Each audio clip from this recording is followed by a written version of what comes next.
آپ نے بہت سارے مردوں کے بارے میں تو سنا ہوگا کہ یہ مرد مردانہ کمزوری کا شکار ہے۔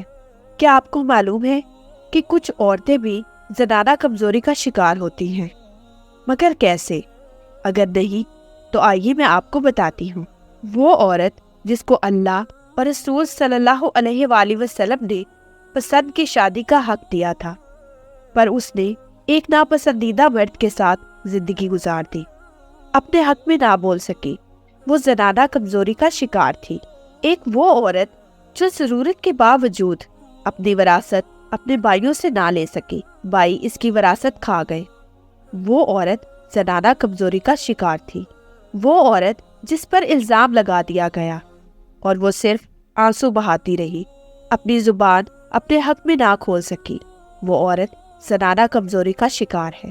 وہ عورت جو جانتی تھی کہ اس کا رب چاہتا ہے کہ پردہ کرو، وہ مسلمان تھی مگر معاشرے کے فیشن میں ساری عمر بے پردہ رہی، وہ عورت زنانہ کمزوری کا شکار ہے۔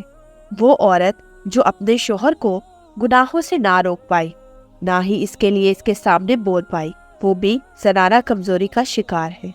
وہ عورت جس کو بیوی بننے سے ڈر لگتا ہے لیکن کسی کی گرل فرینڈ رکھیل بنی رہی، وہ عورت زنانہ کمزوری کا شکار ہے۔ عورتوں کے لیے خانہ نشینی کا التزام ہی اصل ہے، ارشاد ربانی ہے، اور اپنے گھروں میں قرار سے رہو، اس لیے یہ عورت کے حق میں شرعی عزیمت ہے، اور ان کا گھر سے باہر عروج ایک رخصت و اجازت جو صرف بقدر حاجت و ضرورت ہی جائز ہوگا۔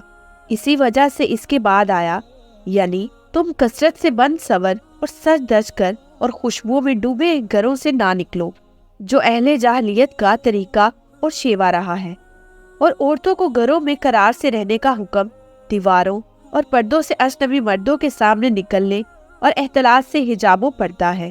جب عورتیں اجنبی مردوں کے سامنے نکلیں تو ان پر ایسے لباس کا حجاب فرض ہے جو ان کے پورے جسم اور کسی مصنوعی زینت کے لیے ساتر ہو، اور جو قرآن کریم کی آیات پر غور و تدبر کرے گا وہ پائے گا کہ گھروں کی اضافت کتاب اللہ کی 3 آیات کریمہ میں عورتوں کی طرف کی گئی ہے، جبکہ گھروں کے مالک ان کے شوہر یا ان کے اولیاء سرپرست ہوتے ہیں۔ قرآن مجید میں ارشاد ہوا ہے، اور مومن عورتوں سے کہو کہ اپنی نگاہیں نیچی رکھیں اور اپنی عصمت کی حفاظت اور اپنی زینت کو ظاہر نہ کریں سوائے اس زینت کے جو خود ظاہر ہو جائے، اور وہ اپنے سینوں پر اوڑھنی کے بکل مار لیا کرے اور اپنی زینت کو ظاہر نہ کرے۔ حقوق میں برابری میں اللہ تعالیٰ نے سب سے پہلے عورت کو اعزاز دیا، اسے برابری کے ساتھ آدم علیہ السلام کے ساتھ جنت میں رکھا، پھر ہم نے آدم سے کہا تم اور تمہاری بیوی جنت میں رہو۔ یہاں اللہ تعالیٰ نے عورتوں کو برابری کے حقوق دیے۔ آج کا مغرب انسانوں کے بنائے ہوئے قانون کے تحت عورتوں کے حقوق کی بات کرتا ہے، جو قرآن کی روح سے جہالت کے سوا کچھ بھی نہیں۔ حضرت عائشہ رضی اللہ تعالیٰ عنہ سے روایت ہے کہ رسول اللہ صلی اللہ علیہ وآلہ وسلم جب بھی سفر کا ارادہ کرتے تو اپنی بیویوں کے درمیان قرہ ڈالتے، جس کا نام قرہ میں نکلتا۔ آپ اس کو سفر میں لے جانتے۔